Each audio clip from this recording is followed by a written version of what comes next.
This is a Dalarna University production. This film will give you, as a student, an overview of the processes within a hot rolling mill. The film is made in collaboration with SSAB in Borlänge. Here, the steel material is processed plastically at very high temperatures. Rotating rolls reduce the thickness of the material and produce long strips that can be used for manufacturing products such as steel plates. We will be going through the various stages of the hot rolling process. Each stage requires knowledge and experience to ensure a high-quality product. The material is heated in the reheating furnace, rolled in the roughing mill, coil boxed,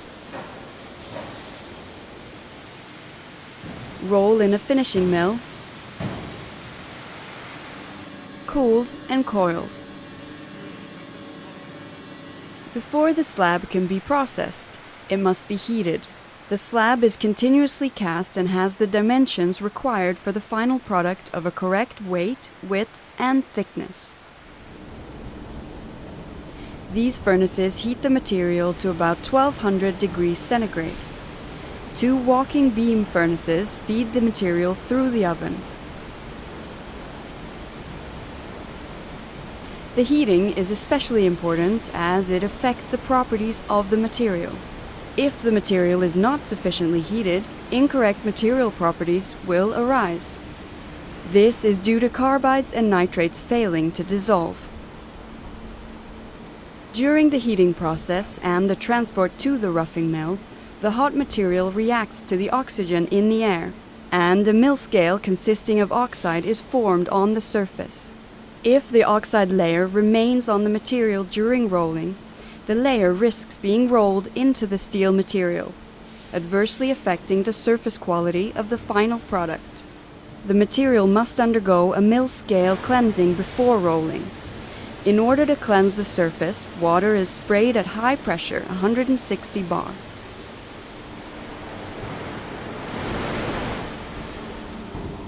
After the material has undergone a surface cleansing, it's sent to the roughing mill. Here, the material is rolled from its original thickness of 22 centimeters down to about 3 centimeters. This is a very significant reduction. At this roughing mill, a powerful 4-high rolling mill is used. That is, 2 backup rolls and 2 smaller working rolls. The backup rolls are often cast steel rolls. The working rolls must have very smooth surfaces and tolerate high temperatures and wear, as they are in direct contact with the material.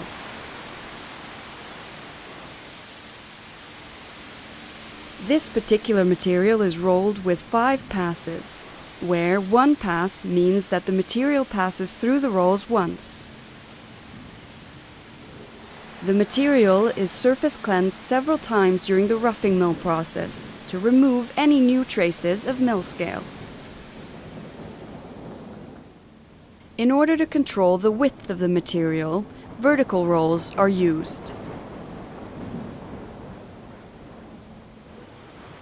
The material is now called transfer bars. After the roughing mill, the transfer bar is rolled up in a coil box.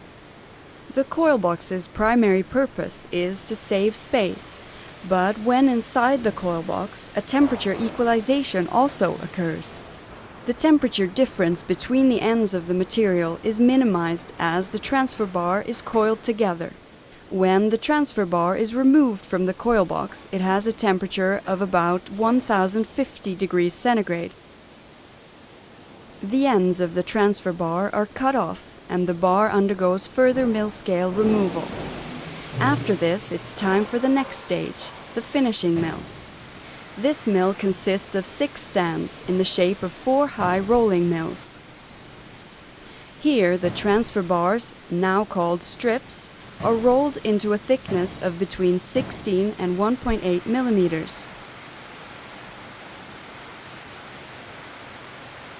Between the rolls we see an uplooper, which measures and controls, amongst other things, the line speed and the strip tension. The swinging motion that can be observed is when the uplooper is adjusting itself. In order to control the profile and the flatness of the strips, the working rolls are horizontally adjustable. The first stands control the profile, and in the later stands the flatness is controlled.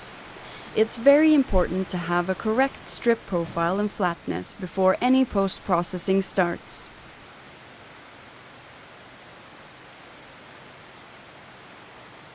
The cooling rate is adapted to each strip to produce the appropriate microstructure and material properties of the end product.